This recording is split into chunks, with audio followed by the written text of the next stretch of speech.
फरमाते हैं कि मैं ना मजदूर लेने गया, बगदाद के चौक में मजदूर बैठे होते थे, तो मेरी उन मजदूरों में से ना एक नौजवान बच्चे पे नजर पड़ी।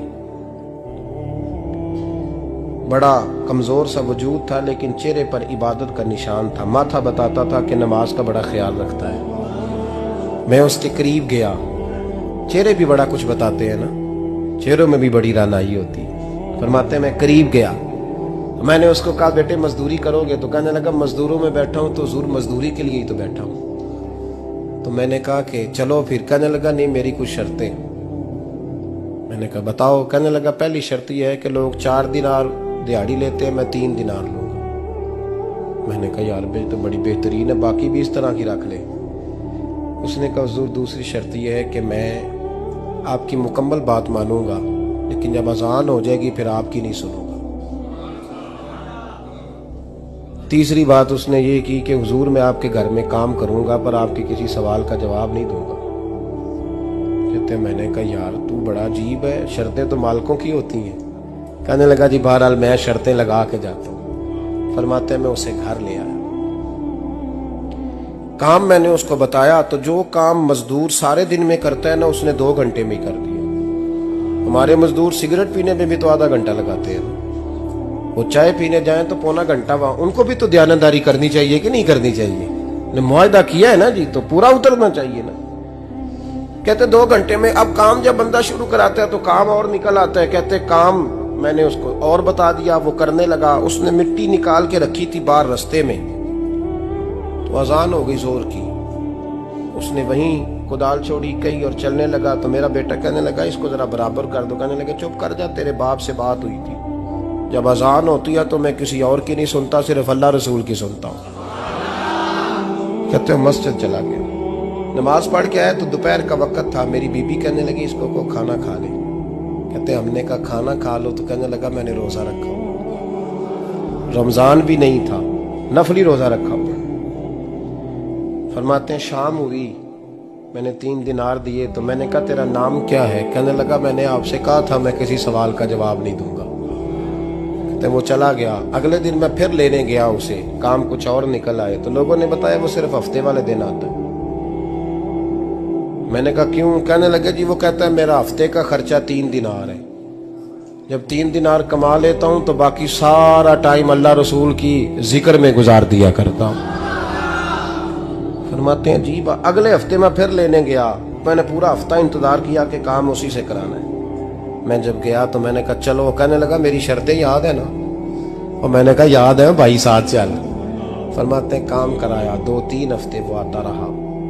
1 हफ्ते में गया तो लोगों ने कहा हुजूर आज नहीं आया। क्यों? कहने लगे बीमार हो गए। कहाँ घर है? कहने लगे बगदाद के कब्रिस्तान के पीछे जो कच्ची आबादी है उसमें रहता है। फरमाते मैं गया, दरवाजे पे दस्तक दी तो कहने लगा हुजूर आप हैं? दरवाजा खुला है, आ जाइए। फरमाते मैं अंदर गया तो मैंने कहा तुम्हें कैसे पता चला मैं आया हूं? कहने लगा हुजूर अल्लाह वाले हो, आप नहीं आना था, वरना अमीर तो गरीबों का पता लेने कोई नहीं आते। कहते मैं करीब गया तो कहने लगा मैं आपका इंतजार कर रहा था, तेज बुखार है, तप रहा। जेब से कुछ पैसे निकाले, कहने लगा ये पैसे रख लें। एक अंगूठी निकाली,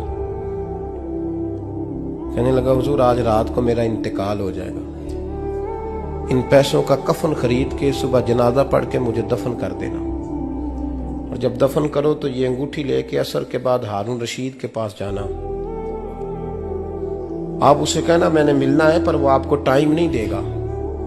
आप उसको आवाज दीजिएगा कि तेरी एक अमानत है मेरे पास, फिर वो आपसे मिलेगा तो अंगूठी दे दें, फिर आप मेरी तरफ से फारिग हैं। हजरत फरमाने लगे तेरा नाम? और कहने लगा हुजूर वक्त थोड़ा है, आज रात मैंने जाना है, बड़ी लंबी माफी मांगनी है रब करीम से, अगर मुनासिब समझे तो मुझे अपने रब से तन्हाई कर देने। फरमाते मैं आ गया पर उसकी बातों ने मुझे सारी रात सोने नहीं दिया। फरमाते सुबह बड़ी मुश्किल से सूरज निकला, मैं गया दरवाजे पे हाथ रखा तो दरवाजा खुला हुआ था। अंदर दाखिल हुआ तो खुशबुएं मेरा इस्तकबाल कर रही थी। जब चेहरे से कपड़ा हटाया तो उसका तो इंतकाल हो चुका। इंतकाल हो चुका है। ऐसे है जैसे किसी का दीदार करके सोया। कहते मैं तो 2 आदमी ले गया था जनाजे पे, पर पता नहीं दुनिया किधर किधर से आई, कहां कहां से। अखां जदों मीटियां जमाना मैनू रोवेगा, अपना ते अपना बेगाना मैनू रोवेगा। फरमाते हैं मैं तो 2 बंदे ले गया था, पर पता नहीं मखलूक कहां कहां से आई। जनाजा पड़ा, दफन किया। हारून रशीद के पास में असर के बाद गया। मैंने बुलाना चाहा पर बादशाह था, मेरी तरफ देखा ही नहीं। मैंने उसको कहा तेरी एक अमानत मेरे पास है। फरमाते हैं वो मुझे कोने पे ले गया। क्या बात है? कमरे में बुलाया, मैंने अंगूठी दी। हारून रशीद तो चीखे मारने लगा, कहने लगा अंगूठी वाला कहाँ है? मैंने कहा वो तो इंतकाल कर गया। कहने लगा मुझे कब्र पे ले चल। कहते मैं कब्र पे लाया तो वो लेट गया, तड़प के रोने लगा। मैंने कहा मेरा कलेजा फट जाएगा, ना उसने कुछ बताया ना तूने बताया, ये कौन था? तो हारून रशीद कहने लगा ये मेरा बेटा था। मैंने कहा तेरा बेटा और मजदूर? कहने लगा हुजूर ये हजरत दाऊद ताई के पास बैठा करता था, उनका मुरीद था।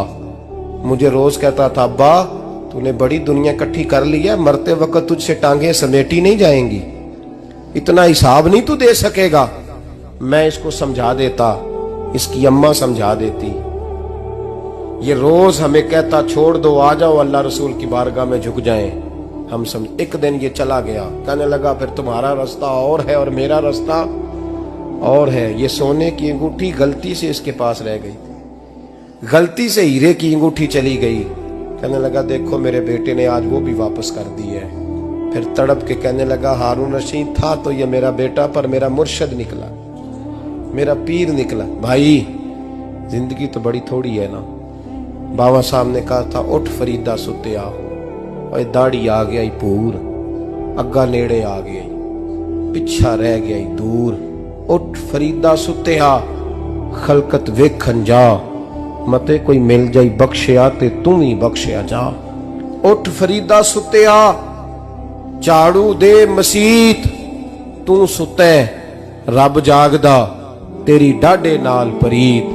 मेरा रब हमें भी अपनी बारगाह में कबूल फरमा।